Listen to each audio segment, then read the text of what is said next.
দেখুন, চেয়ারম্যানরা যদি না থাকে বা কাউন্সিলররা যারা জিতেছিলেন তারা সবাই কংগ্রেসেরই চিহ্নে জিতেছিলেন, কংগ্রেসের প্রতীক চিহ্নে জিতেছিলেন এবং তারা শুধু নিজের দল বদল করেছেন। মানুষ কিন্তু আমাদের কংগ্রেসকে যেভাবে আশীর্বাদ করেছেন, আজকের দিনেও কালিয়াগঞ্জের মানুষ, রায়গঞ্জের মানুষ, ডালখোলার মানুষ এবং ইসলামপুরের মানুষ, 4টি মিউনিসিপ্যালিটির মানুষই কিন্তু আমাদের কংগ্রেসকেই আশীর্বাদ করছেন, দোয়া করছেন এবং সকলের একটাই বক্তব্য যে দল বদল করে কেউ চলে গেছে, কিন্তু আমরা কিন্তু আমাদের সঙ্গে কথা বলেও জানি এবং আমরা কিন্তু দল বদল করিনি। আমরা আচ্ছা বলি, এই যে আপনি তো মন্ত্রী ছিলেন এই জেলার, আপনি এই যে 5 বছর ধরে এখানে মোহাম্মদ সেলিম ক্ষমতায় ছিলেন, কিন্তু কি এমন কাজ জেলার উন্নয়নে তার আমলে হওয়া উচিত ছিল যেটা এখনো পর্যন্ত তিনি করতে পারেননি?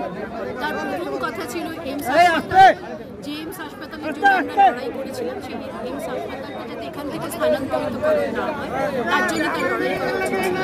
এবং কালিয়াগঞ্জের জন্য একটা বড় জ্বলন্ত উদাহরণ, যেখানকার এক্সপোর্ট জোনটা যেটা প্রায় ফাইল রেডি হয়ে গিয়েছিল UPA 2 সময়, সেটা কিভাবে আবার নিচে তলিয়ে গেল সেই বিষয়টা তার লড়াই করা উচিত ছিল। ট্রেনের বিষয়, এখান থেকে ট্রেন, একটা অতিরিক্ত ট্রেন আনা চেয়েছিল, সেই ট্রেনটা নিয়ে তার লড়াই করা উচিত ছিল। কাজেই কোনটা তার প্রায়োরিটি সেটা তিনি বলতে পারবেন, আমার জানা নেই, কারণ কোনো সাংসদ, তার দলের সাংসদ, তার দল কোনটাকে প্রায়োরিটি দেয় তার উপর নির্ভর করে।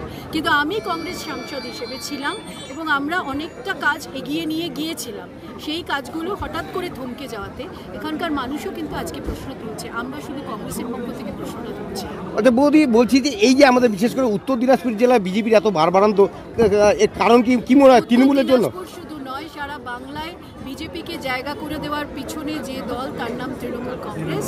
এবং এখন আজকের দিনেও আমি বলবো যে ওপরে মোদি এবং নিচে দিদি, তাদের মধ্যে একটা হাত ধরাধরির ট্যাসিট আন্ডারস্ট্যান্ডিং আজও আছে এবং আমি একটু অবাক হব না যদি দিদি কোনো সময় ভোটের নির্বাচনের পরে তার CBI আটকানোর জন্য মোদিজিকে সাপোর্ট করে। আচ্ছা, লাস্ট প্রশ্ন বৌদি, লাস্ট প্রশ্ন, এবার ইলেকশনে কি হতে পারে? পশ্চিমবঙ্গের রেজাল্ট কি মনে হচ্ছে?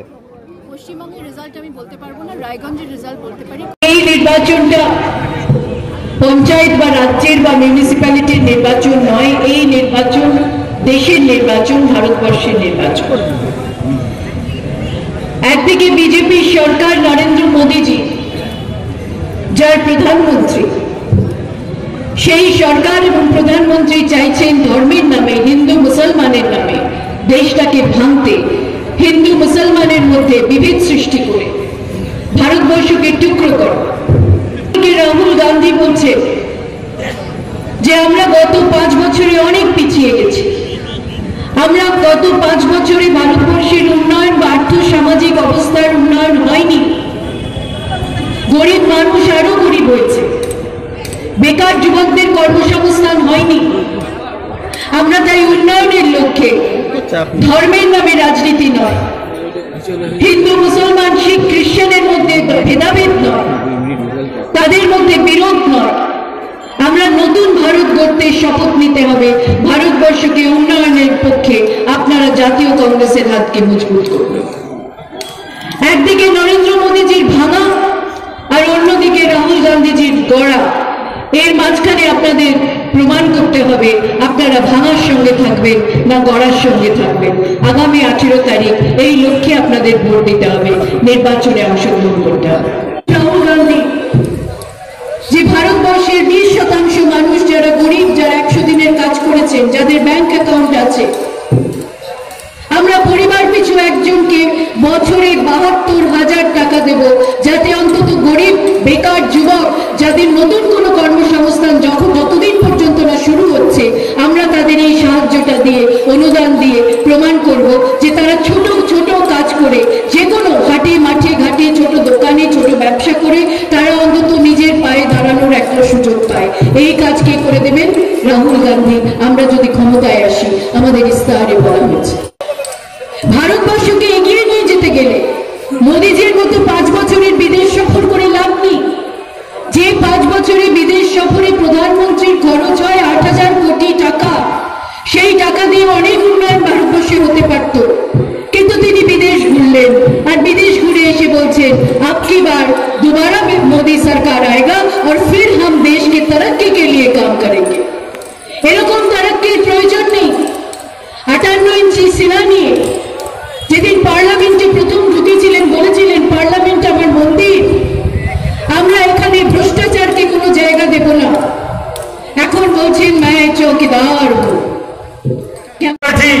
আমরা জিএস ছিলাম, আমরা সাইকেল নিয়ে আসতাম, এখনকার 20 লক্ষ টাকা দামের গাড়ি নিয়ে। এটা জানে যে তৃণমূলের নেতা কত লক্ষ টাকা দামের গাড়ি নিয়ে ঘুরে বেড়ায়, কোথার থেকে আসে এত টাকা? চুরিকে তার গণতান্ত্রিক অধিকারকে প্রতিষ্ঠা করা হোক। কেন্দ্রীয় সরকার আপনারা জানেন মোদী বিশ্বের সংসদে ছিলেন, বলেছিলেন প্রত্যেকটা মানুষের অ্যাকাউন্টে 15 লক্ষ টাকা, তাদের কর্মসংস্থানের বলেছিল 2 কোটি চাকরি হবে। মানুষকে একটা সফলতা আনতে পারে। জওয়ানরা যখন যুদ্ধ করে, জওয়ানের তখন তারা বলেন যে আমরা কাজ করছি। যখন ভারতবর্ষের বৈজ্ঞানিকরা আকাশ মহাকাশে রকেট ক্ষেপণ করছেন, আজকে তাই ভারতবর্ষকে আমাদের অনেক পিছিয়ে দিয়েছে মোদী। আর সংখ্যালঘু ভাইদের মধ্যে একটা হিন্দু সুশ্রী দিয়ে সেই মানুষদের মধ্যে একটা আমার সৌভাগ্যে জেলা ইংরেজের সভাপতি সামরিক ঘোষ মহাশয়, এখানে আমাদের সহকর্মীদের সভাপতি সুজিত তুলসিয়ারা আছে, আমার শ্রদ্ধা ভালোবাসা জানিয়ে আমার শুভেচ্ছা আমি ভোটটাকে আপনাদের ভূমিকা বলবো না, একান্ত নেবেন না, অত্যন্ত গুরুত্বপূর্ণ ভোট। কারণ আমরা দেখেছি 14 সালে যে পার্টি প্রিয়দা করতে পারছিলেন না, প্রিয়দা অসুস্থ রেখে অসুস্থ হয়ে গেছিলেন, দিল্লির ট্রেনটা প্রিয়দা আমার রায়, প্রিয়দা আমার রায় কি মানুষ হয়েছিল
এরা আমাদের ওয়ার্ডের সব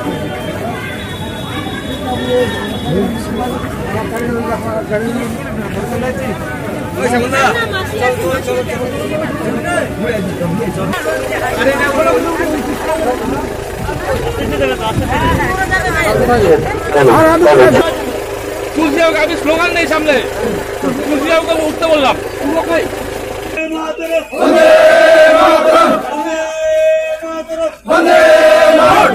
আমাদের শপথ নিন, বেকার যুবক শপথ নিন, কৃষক ভাই শপথ নিন।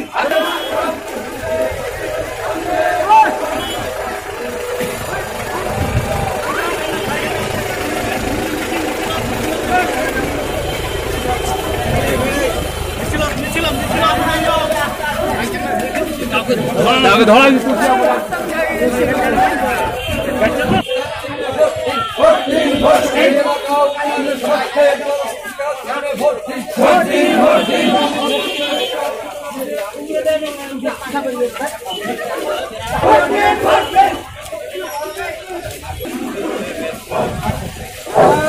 রায়গঞ্জ লোকসভা কেন্দ্রের প্রার্থী মাননীয় দীপা দাসমুন্সি মহাশয় আপনাদের সামনে এসছেন, তার জন্য ভোট চাইতে আপনারা হাত চিহ্নে ভোট দিয়ে দীপা দাসমুন্সিকে জয়যুক্ত করুন।